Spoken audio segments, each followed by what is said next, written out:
So again, I'm James Waslaski. We're going to be posting multiple techniques for your family right now while you're home to practice these orthopedic massage and integrated manual techniques. This one is for the hip capsule.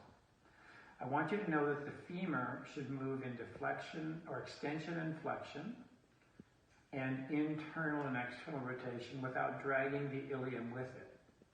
So this is an updated capsular technique. To assess for capsular restrictions, you flex the hip to 90 degrees.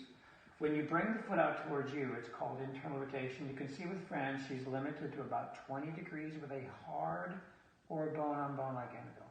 Fran has great external rotation with a soft infill. So when you find this hard infill going medial, as I'm finding in Fran, just go to that restriction.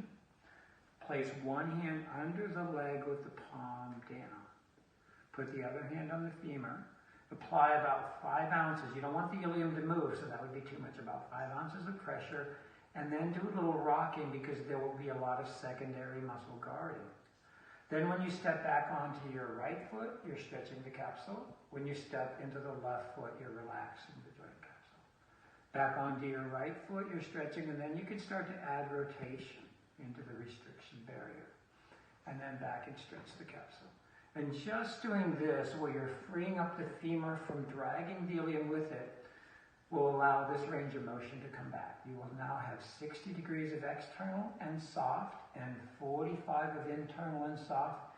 And just that one technique will help with some of the low back pain, and it's a good chance that balancing out the internal and external hip rotators will get rid of a lot of sciatic nerve pain.